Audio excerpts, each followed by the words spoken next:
My friends, let's put the lies to bed. Let's get back to truth. Guys, welcome back. Howard Riell, Riell Truth.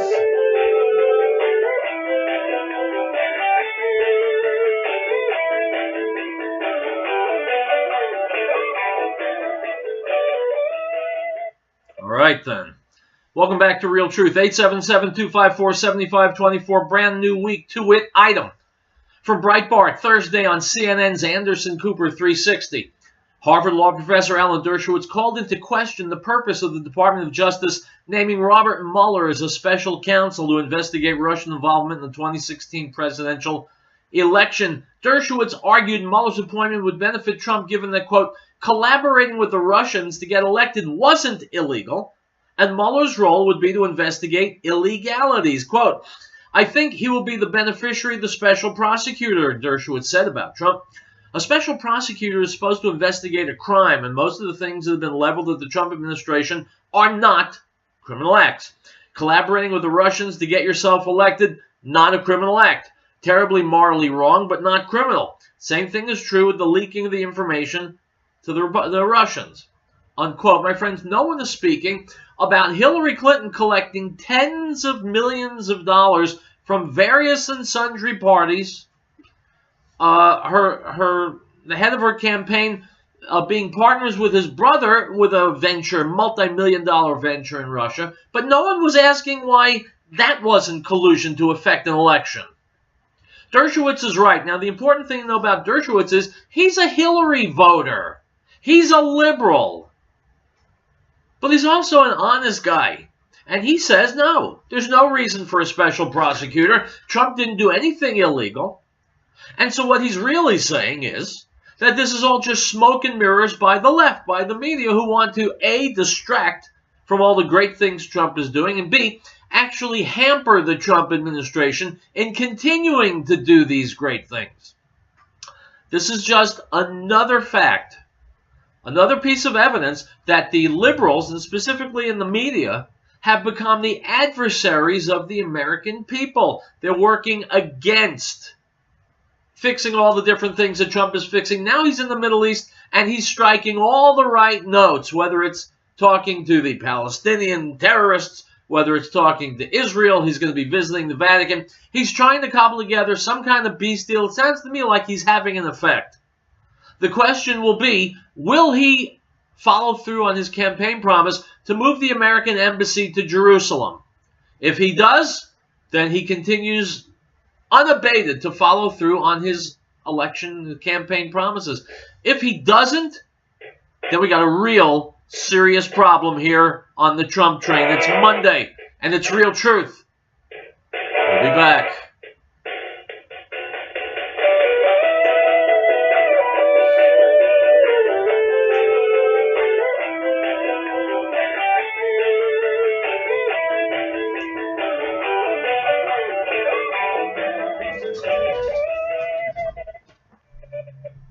There was a man sent from God whose name was John.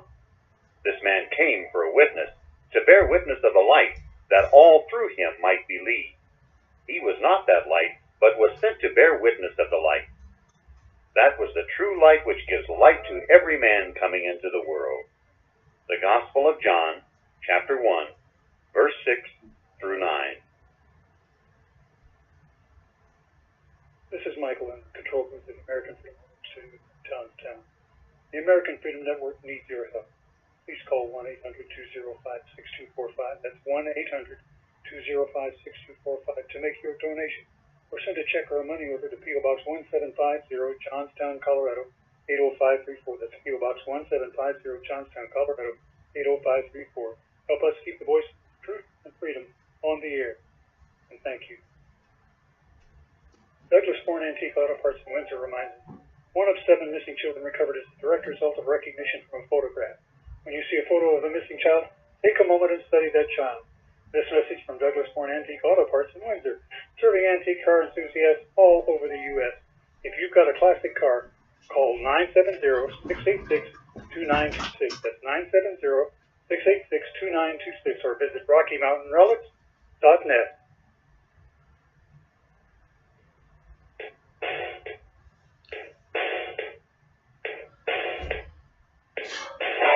It's history in the making, my friends, and it's happening today. Once again, my name's Howard Riell.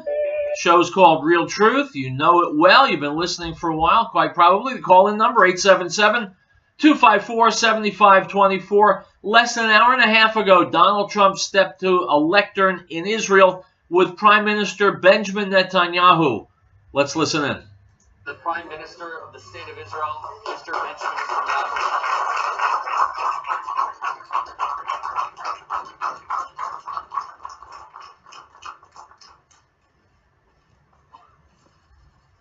Thank you.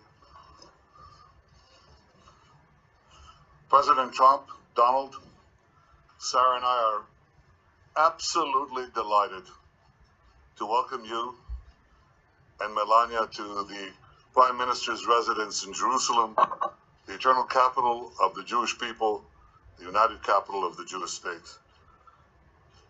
We've known each other for many years, and it's always good to see you. But it's also wonderful to see the blossoming friendship between our two beautiful wives, Sarah and Melania. You're so welcome here, and we're so pleased to see you. We're honored to have you in our home. You've been today, Mr. President, to the Western Wall, one of the holiest sites of Judaism. You've been to the Church of the Holy Sepulchre, one of the holiest sites of Christianity. We protect the Christian sites as no one else does anywhere in this region. We protect Christian sites, Muslim sites, obviously Jewish sites. We're committed to the freedom of all faiths and to the rights of all. Mr. President, I appreciate the fact that you went to the Western Wall and you're the first acting president who's done that. The people of Israel applaud you for it.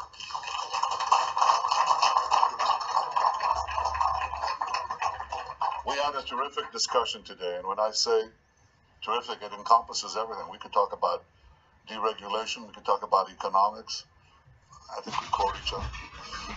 We understand each other and so much of the things that we wish to accomplish for both our countries. But I want to thank you especially today for your deep commitment to Israel's security, its well-being, and its future. I have no doubt that as we work together, you and I, the alliance between our countries will grow ever stronger.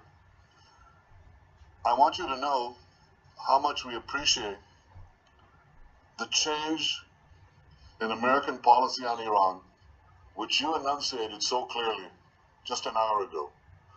I want you to know how much we appreciate your bold decision to act against the use of chemical weapons in Syria. And I want to tell you also how much we appreciate the reassertion of American leadership in the Middle East. I look forward to working closely with you to confront the dangers we face together in this violent and volatile Middle East. I believe that together we could roll back Iran's march of aggression and terror in this region, and we can thwart Iran's unbridled ambition to become a nuclear weapon state. I also look forward to working closely with you to advance peace in our region, because you have noted so succinctly that common dangers are turning former enemies into partners. And that's where we see something new and potentially something very promising. It won't be simple, but for the first time in many years, and Mr. President, for the first time in my lifetime, I see a real hope for change. The Arab leaders who you met yesterday could help change the atmosphere, and they could help create the conditions for a realistic peace. These are all great signs on your historic visit. It's a visit that I think has echoed down the ages, because the great Abraham Lincoln is reported to have said that there was no city on earth he so much desired to see as Jerusalem. Well, Mr. President Donald, there's no city on earth where you are more welcome than right here with us in Jerusalem. Welcome to Jerusalem. Welcome to Israel.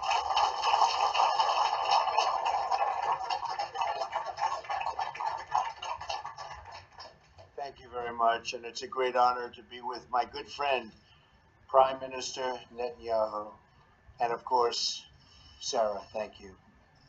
And also thank you for that beautiful tour.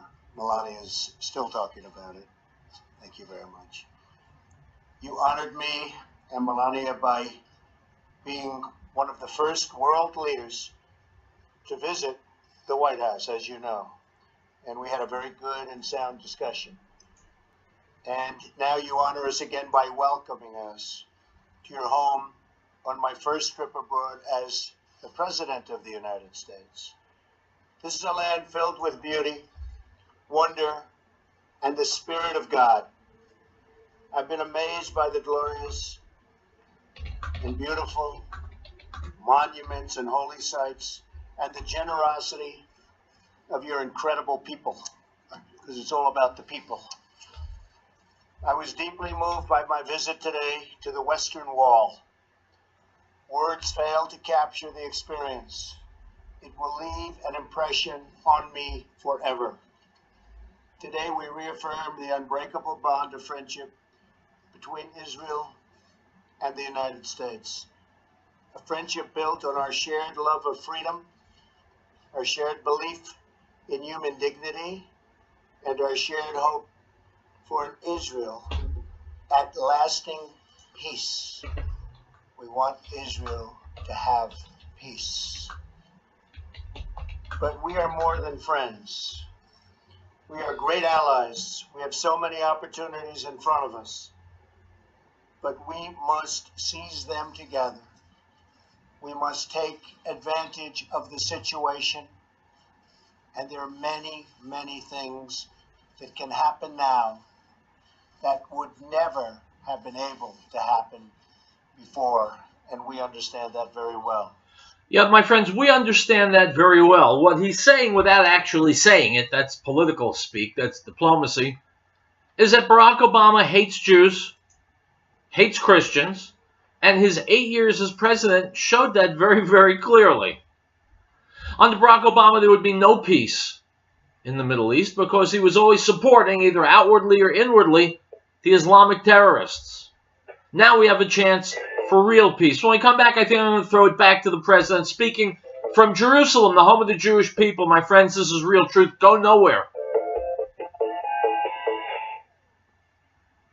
And the Word became flesh and dwelt among us, and we beheld his glory, the glory as of the only begotten of the Father, full of grace and truth. John bore witness of him and cried out, saying, This was he of whom I said, He who comes after me is preferred before me, for he was before me. The Gospel of John, chapter 1, verse 14 and 15.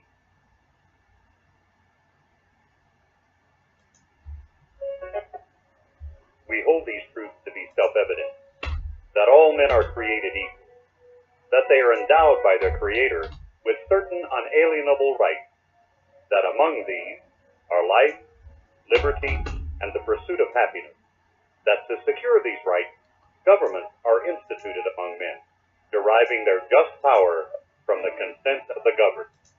This is the America's News Network. This is the uniform people in Greeley, police, firefighters, and work in our community. We thank them for doing a great job in our area to live, shop, and raise a family. We realize their job is dangerous. Thanks.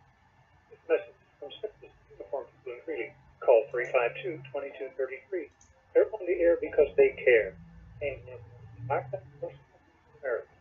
Sent to the Uniform People in Greeley. Piccolo's restaurant in Denver reminds us that over 750,000 children were reported missing last year. Over 58,000 of these were abducted by non-family members. Keep an eye out for youngsters at play, and if you see anything suspicious, contact the authorities immediately. This message from Piccolo's restaurant in Denver. It's not only the best Italian and Mexican cuisine, it's the people who care. Give them a call at 303-757-5166. 303-757-5166. Piccolo.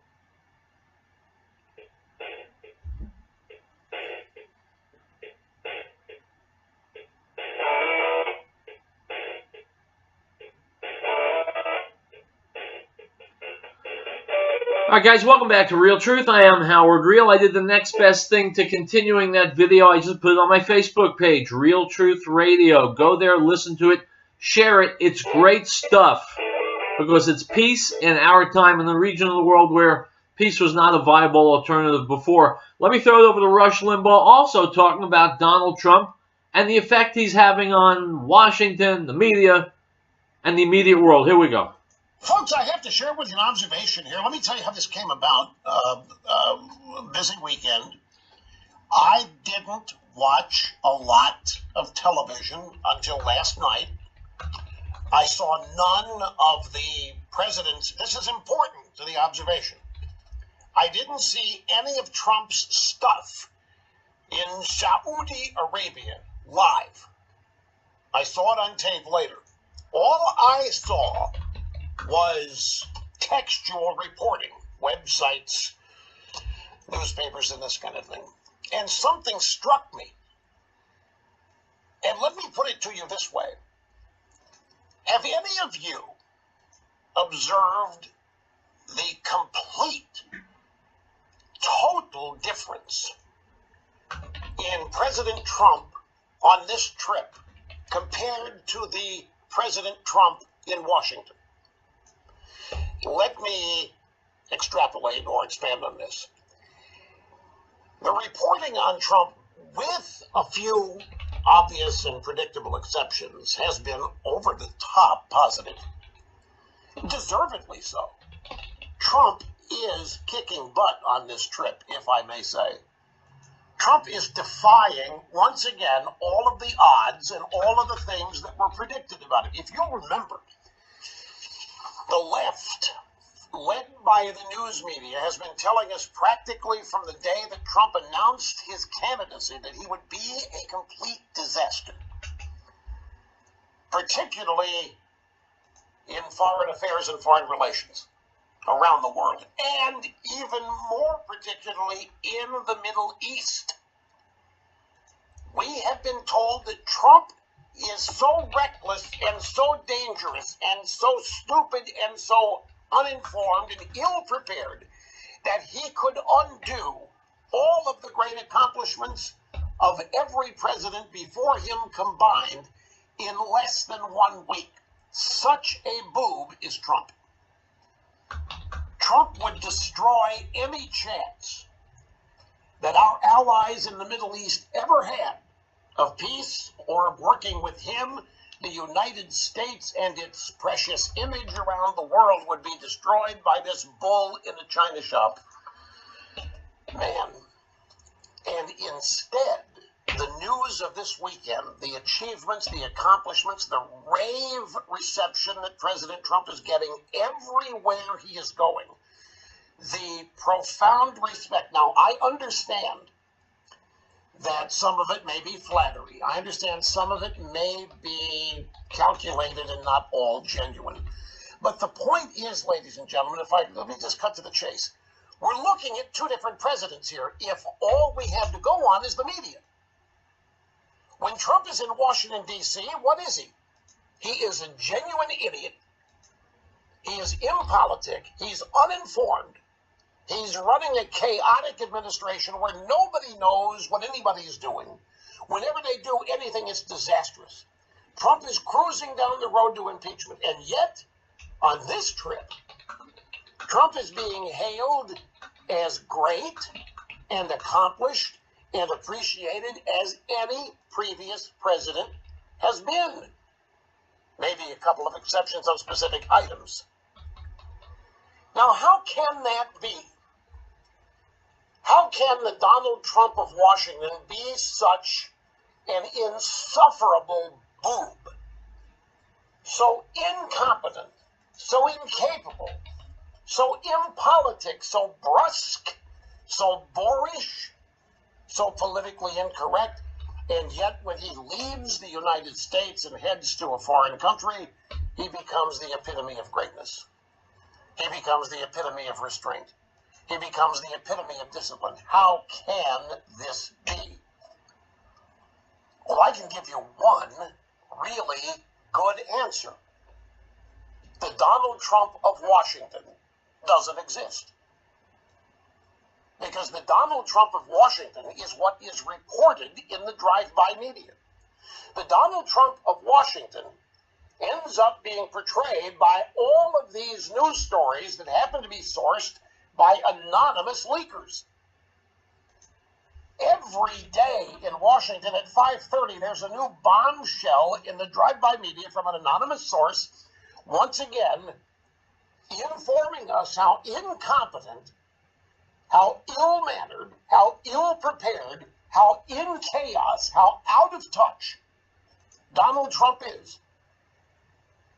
We continue to get stories that Donald Trump colluded with the Russians, even though there's no evidence. We continue to get stories that Donald Trump is saying the most insulting, stupid things to people, that he's bragging to enemies about his nut job FBI director that he fired.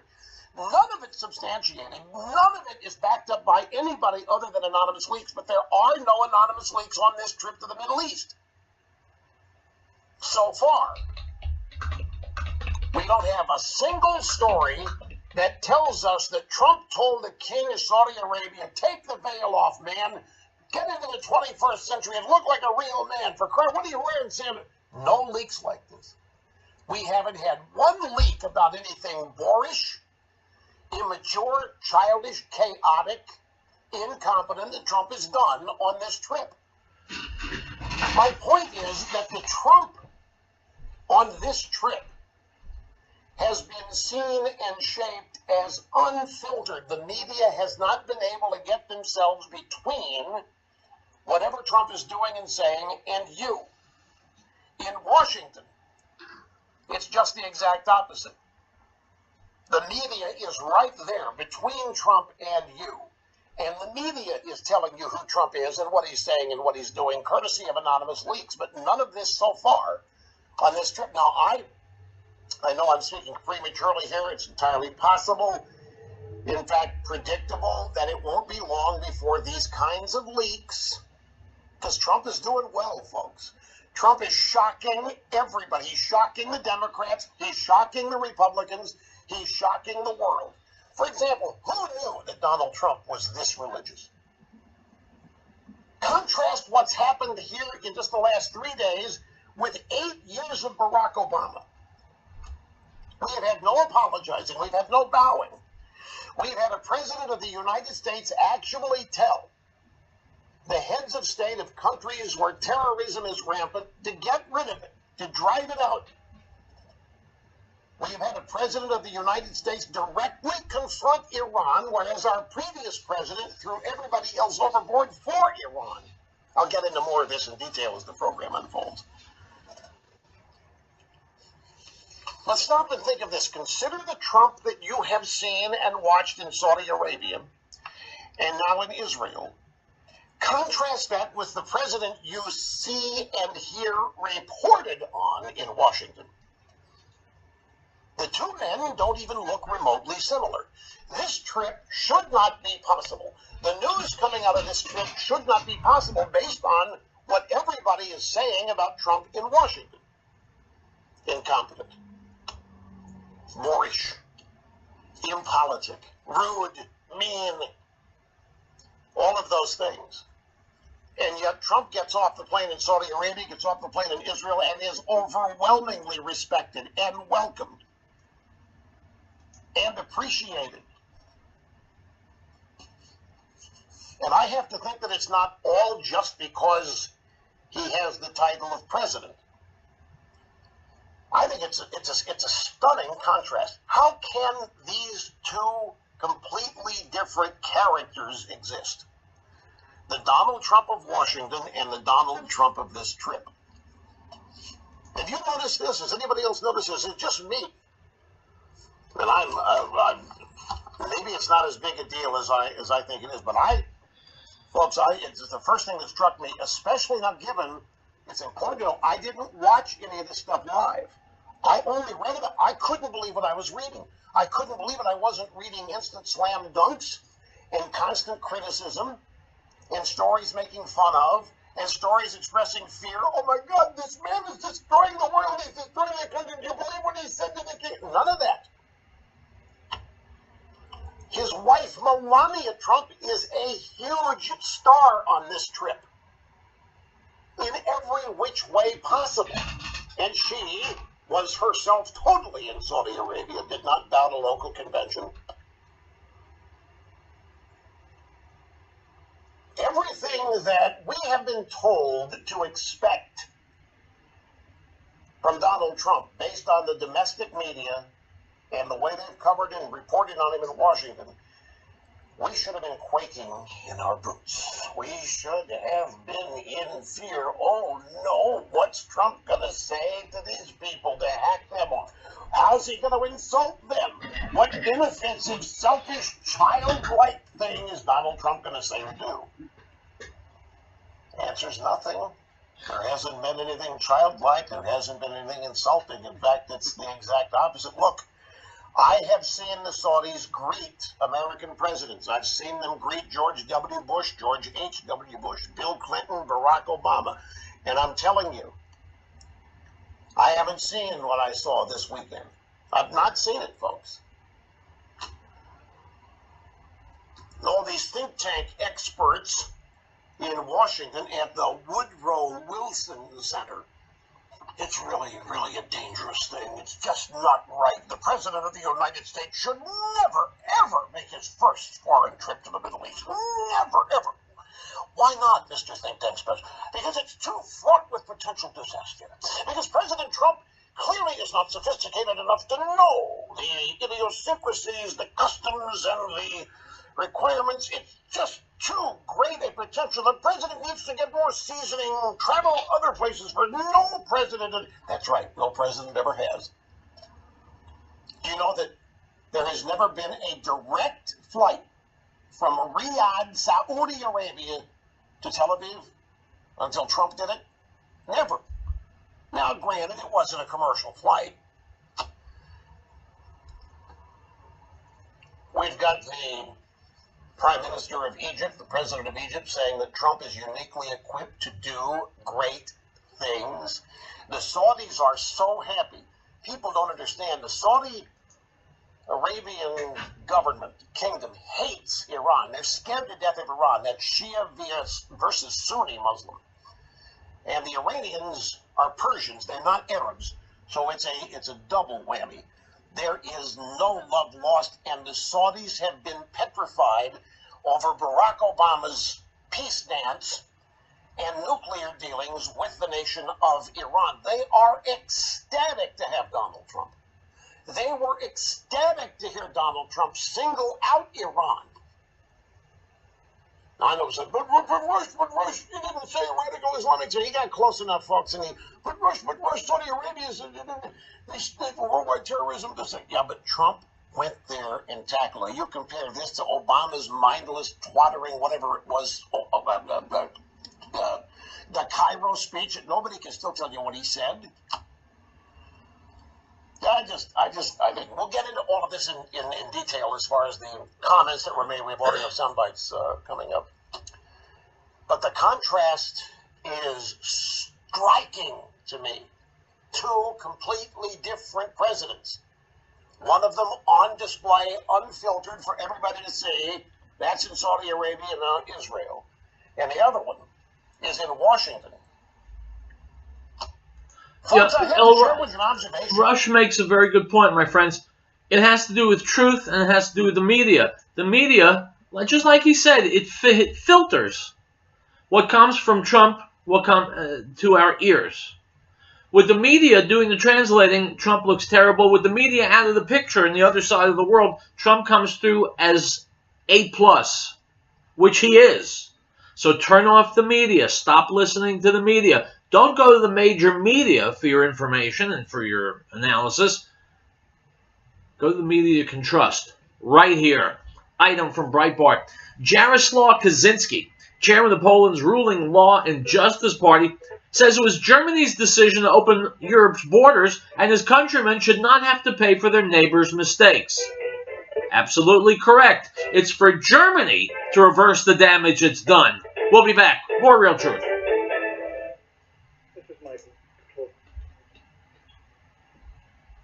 The American Freedom Network needs your voice. Please call 245. That's 1-800-205-45 to make your donation or send person to check their money over PO Box 1750, Johnstown, Colorado, 80534. PO Box 1750, Johnstown, Colorado, 80534. Help us keep working truth and freedom on the air. Thank you. Ladies and gentlemen, Mr. Tom Phillips, founder of the Green Earth. How many times have you gone into a health food store and are confused as to the many different brands and prices on the same herbal supplements? You want to buy the cheapest, but you're afraid that quality is less, so you buy the most expensive. Truth is, the cheapest may be better. Green Herb herbal supplements are all manufactured in our Wheat Ridge, Colorado plant at 4565 Kipling Street using the highest quality herbs that we source from all over the world. Our 150 different herbal supplements are the most potent and safest in America. Our guarantee is your money back, no time limit, just return the bottle empty or full, no questions asked. So when you come to our new location, look for our new name, New Genesis Health, or call us at 888-765-HERB. That's 888-765-4372.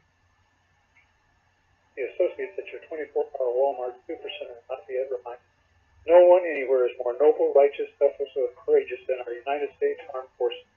These brave men and women and their families foot the bill for our freedom every day. Send a military care package today to let them know that they are in our hearts and our prayers and our thoughts. This message is from the associates at your 24-hour Walmart Supercenter on Highway 287 in Lafayette. They're on the air because they care. Elizabeth Locker Plan and Elizabeth reminds our listeners that the drug problem is well documented. We know our kids will be approached at early age. We want to applaud the youngsters in our community who have had the strength to say no to drugs. They provide examples to their and families to be the best they can be. That's what most of the Locker Plan experience using Elizabeth, serving our area since 1943 and specializing in supplies of beef, and pork, and sweet custom processing. Call 303-688-2240. 303-688-2240. We, the people of the United States, in order to form a more perfect union, establish justice, ensure domestic tranquility, provide for the common defense, promote the general welfare, and secure the blessings of liberty to ourselves and our posterity, do ordain and establish this Constitution for the United States of America.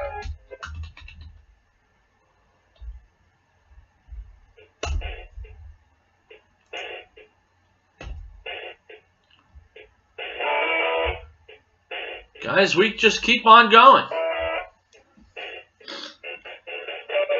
Howard Riell, Riell Truth. Now for the lighter side of the news, the lighter news. News of... Hang on.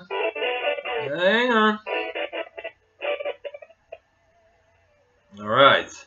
Now the lighter side of the news, Muslim rape gangs in England. And the fact that at least one rapist took his teenage sex slave and put her in a meat grinder. Now, why do I say this is the lighter side of the news? Well, that's easy. Because it happened in Europe and not here. Yet. But here's what Muslims are doing in Europe. Let's listen. This is from InfoWars.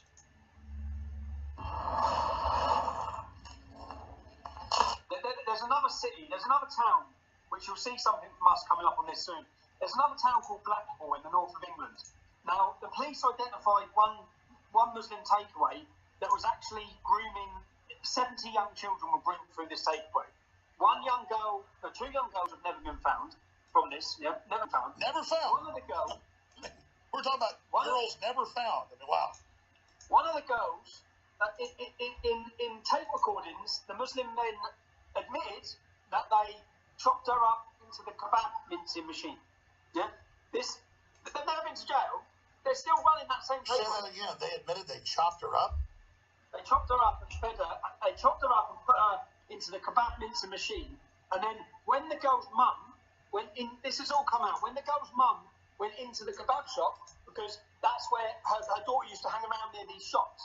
So when she went in to ask where her daughter was, they gave her mum and dad's free kebabs. Probably. So they chop her up. She's a kafir. She's a Christian. She's an animal.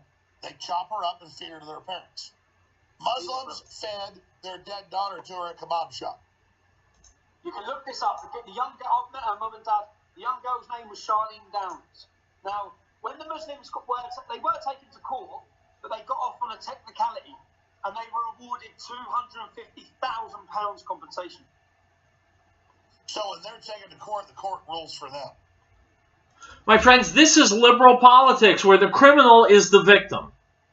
These people murdered a young girl, ground her body up, and fed it to her parents, and the Muslims received compensation. No jail time, £250,000. This is liberalism. This is weakness. This is defeat for Western civilization. My friends, nothing could be more serious. Let's go back to Alex Jones and his guest. And then the point is, the police in this undercover, in this document that came out, the police had identified 70 girls just for that one shop had been groomed. They identified up to another 100 Muslim businesses in that town. Well, why doesn't England create a new business where, like, you feed British girls into kebab machine? Can we do that? Well, we already are. I wonder how many other places it's happening. And that's what this latest court case, what I'm going to be in court for on Monday. I'm not in court for I shouldn't even, I probably can't even talk too much about it, but I'll be able to talk about it after Monday, hopefully. But this is going across our country. And Muslim businesses are used as honeypots. So we know this. Well, maybe a new multiculturalism to prove you're not a racist. Maybe you should have a daughter and feed her into a kebab machine. I hate to be, I'm not going to be sick, but maybe that's the new symbol of not being a bad person, is you take your child, slit their throat, and then throw them into a meat grinder. How's that sound? And even these men, when they are arrested, so this case coming up in Leeds, 29 men, they're all on bail. They're not in prison. They're all walking around the streets. In fact, many of them are still working in the same takeaways that they're using to groom the young girls. So, my friends, the question is, how could Islam defeat the West? The answer is Islam cannot defeat the West. But liberals in the West can defeat the West. Liberals can so confuse and debilitate Western countries. With, God help us, the threat of being Islamophobic hanging over the air. I mean, you wouldn't want to be called Islamophobic. So if your daughter's murdered and you end up eating her flesh, that's okay, but don't ever let anyone call you racist. This is liberalism, of which I have spoken at great length. Let's go back to InfoWars. So I feel that the British public are being let down. Even when they're arresting these people, they're still not guaranteeing safety. Here's my question. What in the hell are British families doing? I get they're at school, they're off buses. I see it in the news. It's all confirmed. Letting your kids get around the Islamicist slavers. Yeah, most of these girls that they target, what they do is they choose the victims. They choose, and it starts, so say you've got 11, 12-year-old young white English girl, then she'll be befriended by 11 and 12-year-old young Muslim boys. Then boys will then notify the elder boys, yeah, of which girls are good targets, as in which sure, girls just like folks in a white van use kids to get other kids to get in the car with the candy or the puppy. It's a standard deal. Yep, standard deal. But they find out which girls don't have a father, which girls come from a broken home, which girls have difficulties in their life. All of these things are found out. So when they go for the girl and the victim, a lot of the time, they're girls with problems. They're girls with parental problems. They're girls with home problems. And they're girls that are already... So just like Sandusky and the troubled kids at Penn State. And by the way, this is in the news. You talked about it 5-6 years ago. Hundreds of raped kids, major council crises. This is in the news for new viewers. This is confirmed now. Every single bit of this is confirmed. The only problem we have is there's still we keep going to Rotherham where we can hear 1,400 girls. Rotherham is nothing compared to the other towns and cities. We only have those figures because we had a charity who kept records for all the girls. Sure, so you have trendy liberal parents that go, here's my 10-year-old daughter with a bunch of Muslim men. Let her get on the bus with them. It's liberal to have grown men take my daughter. It's trendy. After all, they're not British. They must be good. Give my daughter to them. Well, most of the time, the people who are liberal don't live where this is. That's the reality. Exactly. They're the elites, the most, exactly. Yeah, the people saying all these liberal views and how great Islam is, they live out in the countryside. Their children won't come into contact with these men or groups. So, my friends, you tell me. You're listening to this just as I am. You tell me, which is a deadlier threat to your children? Islam or liberalism, which allows Islam to flourish in all its deviance and evil? Item from the Gateway Pundit. Saturday, an anonymous person who works in Washington, D.C. alleged on 4chan's poll subgroup that high-ranking current and former Democrat Party officials are terrified of the Seth Rich murder investigation. This comes after internet entrepreneur and hacker Kim Dotcom admitted on Saturday he was part of an operation along with Seth Rich to get stolen DNC emails to WikiLeaks. Unquote. My friends, Kim Dotcom must be mistaken, or maybe he's forgotten that he's Russian, because we know the Russians were the ones who gave the information to WikiLeaks. After all, I've heard that in the left-leaning media for months. It must be true, right? So why is Seth Rich dead? Item from HeatStreet.com. Women in Paris have been protesting against no-go zones where immigrants from Asia and Africa pester and abuse them. It's claimed the district of Chapelle-Pajol in the northeast of the French capital has become more dangerous for women as the rate of immigration there grows. Large groups of men are said to hang around the street, sometimes drinking, often intimidating women. One 80-year-old woman from the district has even said she was sexually assaulted walking home one night. So by all means, my friends, feel free to vote Democrat because they'll bring the immigrants to your city.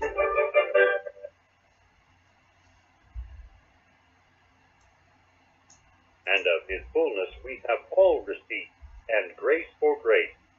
For the law was given through Moses, but grace and truth came through Yeshua HaMashiach, Jesus the Christ. No one has seen God at any time. The only begotten Son, who is in the bosom of the Father, he has declared him. The Gospel of John, chapter 1, verse 16.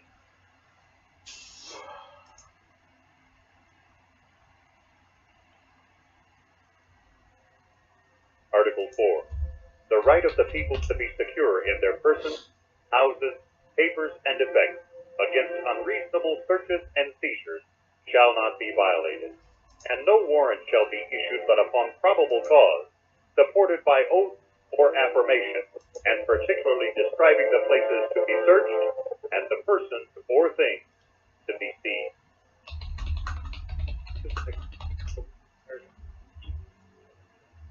The American Freedom Network needs your help.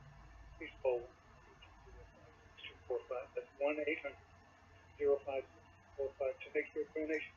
Or send a check or money order to PO Box 1750, Johnstown, Colorado 80534. PO Box 1750, Johnstown, Colorado 80534. Help us keep the voice of freedom on the air. Thank you. American Window Tinting Incorporated in Frighttown reminds parents, keep an eye on your child while shopping. Children tend to stray or become lost. This poses an opportunity for a would-be abductor. Please make every effort to keep track of your little ones at all times. If you have information regarding a lost child, call local authorities at once. This message is from American Window Tinting Incorporated in Franktown. For residential or commercial window tinting, call 303-263-4228.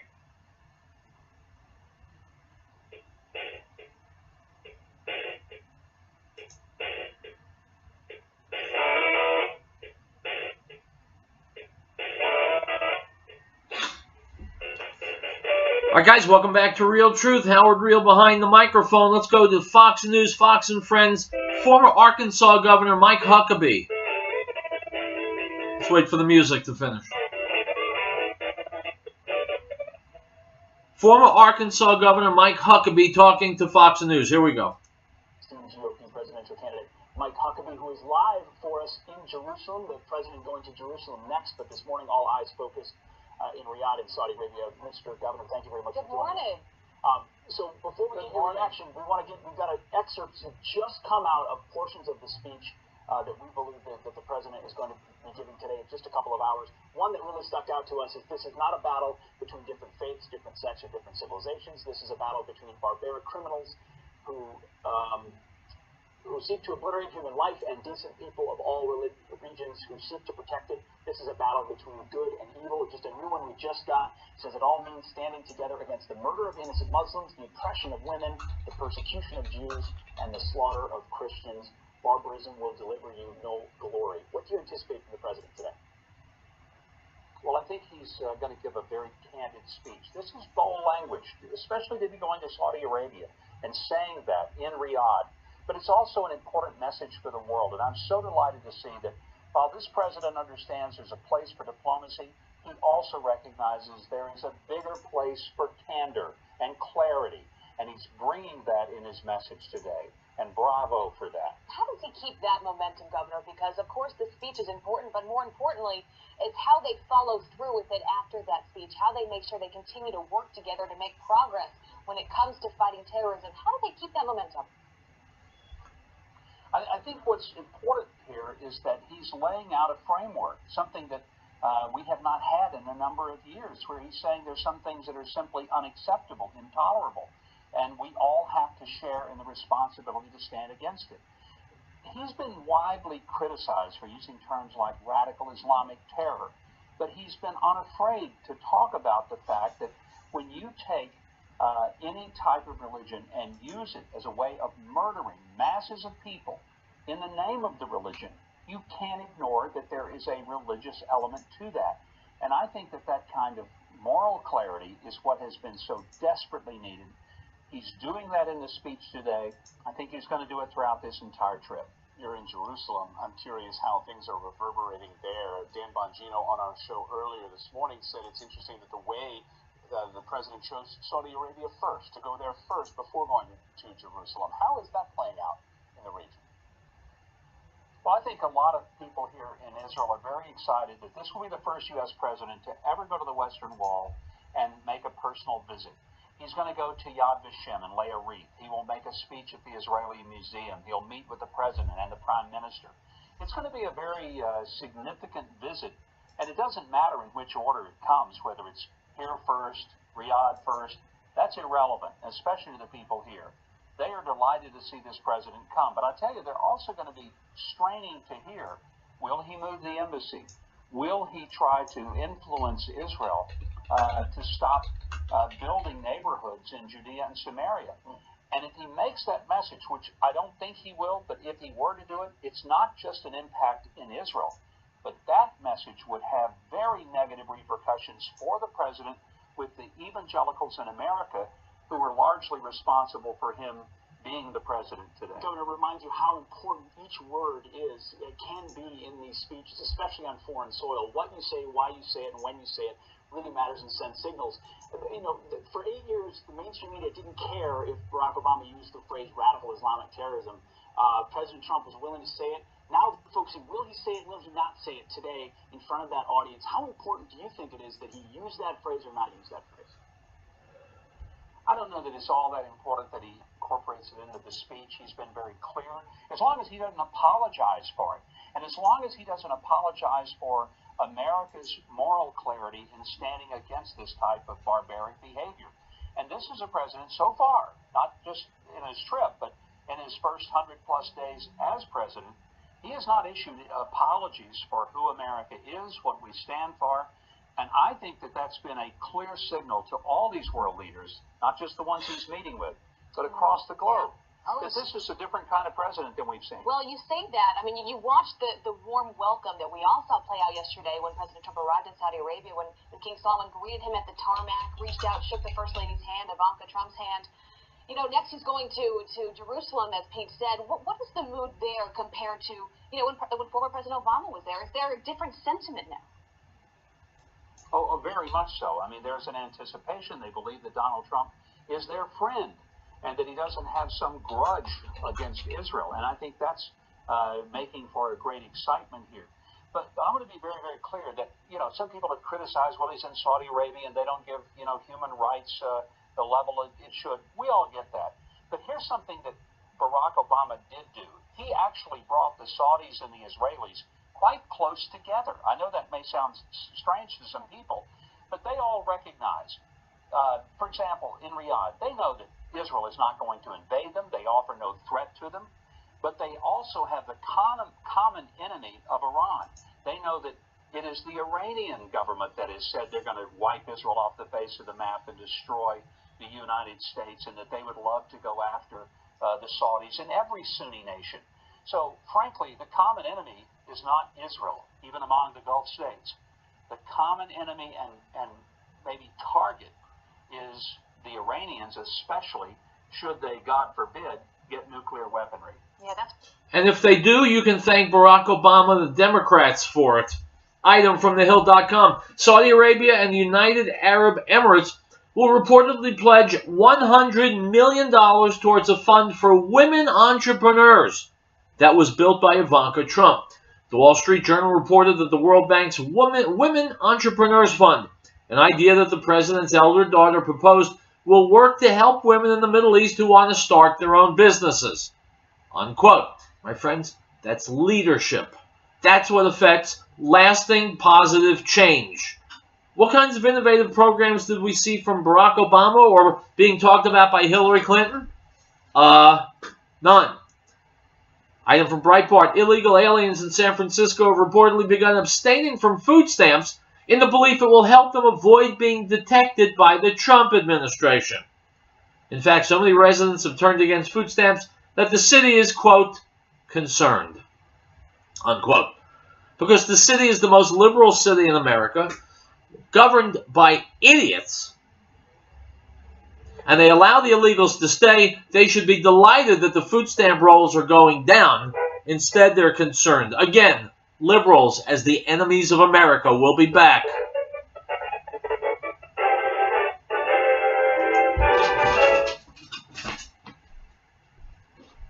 Beloved, do not believe every spirit, but test the spirits, whether they are of God, because many false prophets have gone into the world. By this you will know the Spirit of God. Every spirit that confesses that Yeshua, Jesus, has come in the flesh is of God, and every spirit that does not confess that Yeshua, Jesus, has come in the flesh is not of God. And this is the spirit of the Antichrist, which you have already heard was coming, and is now already in the world. 1 John 4:1. No state shall enter into any treaty, alliance, or confederation, grant letters of marque or reprisal, coin money, emit bills of credit, make anything but gold and silver coin a tender in payment of debt, pass any bill of attainder, ex post facto law, or law impairing the obligation of contracts, or grant any title of nobility. Article 1, Section 10.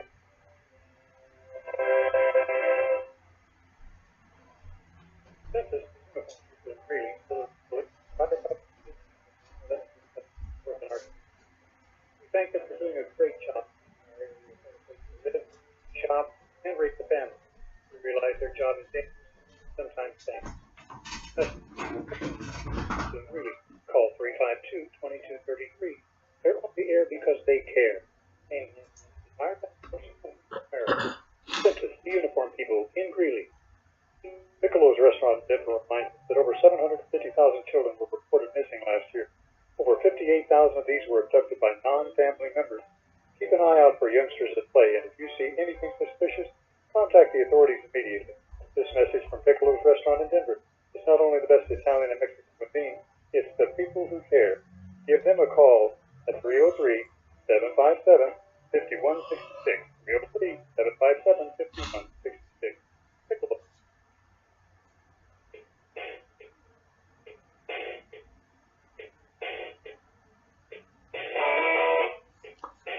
We've got 4 minutes left, my friends.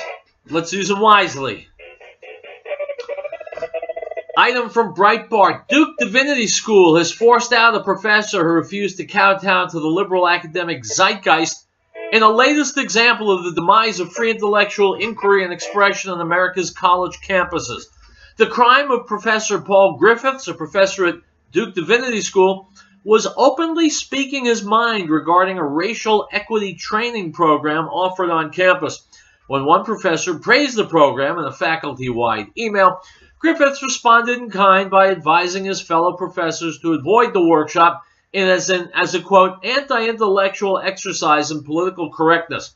The row began in February when Professor Anathea Portier Young, a scholar with expertise in, quote, constructions of identity, gender, and ethnicity, and traditions of violence and nonviolence, unquote, distributed an email to the Divinity School faculty urging her colleagues to participate in the, quote, Racial Equity Institute Phase 1 training, unquote. My friends, in other words, once again, brainless liberal college professors teaching trash to your children, shutting down free speech, and erasing free inquiry, the marketplace of ideas. I'm telling you, if you're sending your kids to college or thinking of doing so, they will come back opposed to everything you believe in. So send them to the right college instead of a liberal college. Item from Breitbart. Facebook founder Mark Zuckerberg stated his belief that the world is in need of, quote, a global superstructure in a recent article in the New York Times Magazine. In an article titled, Can Facebook Fix Its Own Worst Bug?, author Farhad Manjoo poses the question, Mark Zuckerberg now acknowledges the dangerous side of the social revolution he helped start, but is the most powerful tool for connection in human history capable of adapting to the world it created. The author met with Zuckerberg to discuss Facebook and the many issues that the company faces. At one point, Zuckerberg discussed the need for the development of social infrastructure in order for humanity to, quote, get to the next level.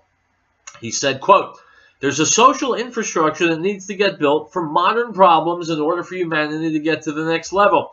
Having more people oriented not just toward short-term things, but toward building the long-term social infrastructure that needs to get built across all these things in order to enable people to come together is going to be a really important thing over the next decades, unquote. My friends, what he's saying is this. We need one world government. That's what Mark Zuckerberg is saying, and it's no surprise that he's saying it because he's a billionaire, and one world government has been the dream of billionaires as long as there have been billionaires. Item from Heat Street. Segregation is all the rage these days. Under the banner of social justice, more and more schools are dividing their students into increasingly niche groups to provide them with, quote, safe spaces apart from each other, the polar opposite of inclusivity and integration. With the goal of creating a safe space in mind, the Detroit school has set out to hold a girls-only prom to celebrate traditional Muslim customs. Huh? My friends, wait till the non-Muslim girls learn what it means to be a Muslim girl. From not being allowed to drive without your husband's permission, not being able to go out in public, having to cover your hair, and yes, having your clitoris hacked off. Hopefully kids in the Detroit school system will learn these things, instead of simply being indoctrinated by left-wing wackos and told that day is night, night is day, up is down is up, and Islam is good for women. Islam is poison for women, and let's be honest, for men too. I'll be back in 23 hours, my friends, with more Real Truth. Until then, hasta luego.